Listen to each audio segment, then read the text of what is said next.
In the coming weeks, members of Congress will vote on whether we should require universal background checks for anyone who wants to buy a gun so that criminals or people with severe mental illnesses can't get their hands on one. They'll vote on tough new penalties for anyone who buys guns only to turn around and sell them to criminals. They'll vote on a measure that would keep weapons of war and high-capacity ammunition magazines that facilitate these mass killings off our streets.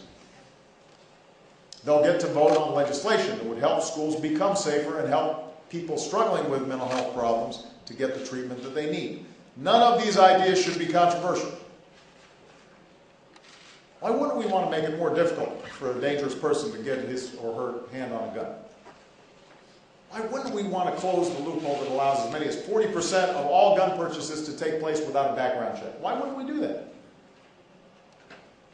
And if you ask most Americans outside of Washington, including many gun owners, some of these ideas, they don't consider them controversial. Right now, 90% of Americans, 90%, support background checks that will keep criminals and people who have been found to be a danger to themselves or others from buying a gun. More than 80% of Republicans agree. More than 80% of gun owners agree. Think about that. How often do 90% of Americans agree on anything? It never happens. Many other reforms are supported by clear majorities of Americans.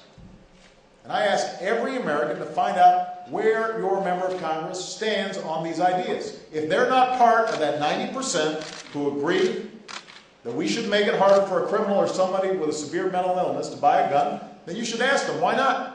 I read an article in the news just the other day wondering, has Washington missed its opportunity because as time goes on after Newtown, somehow people start moving on and forgetting.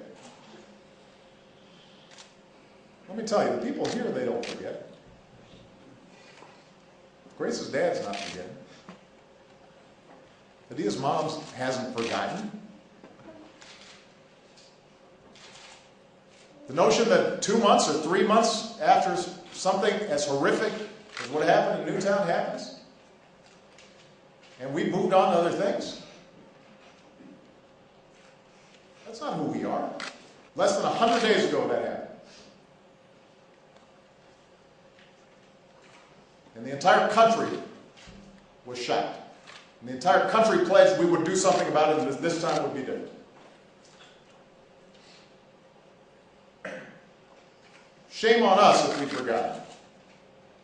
Right now, members of Congress are back home in their districts. And many of them are holding events where they can hear from their constituents. So I want everybody who's listening to make yourself heard right now. If you think that checking someone's criminal record before he can check out a gun show is common sense, you've got to make yourself heard. If you're a responsible, law-abiding gun owner who wants to keep irresponsible, law-breaking individuals from abusing the right to bear arms by inflicting harm on a massive scale, speak up. We need your voices in this debate. We need everybody to remember how we felt 100 days ago and make sure that what we said at that time wasn't just a bunch of platitudes, that we meant it.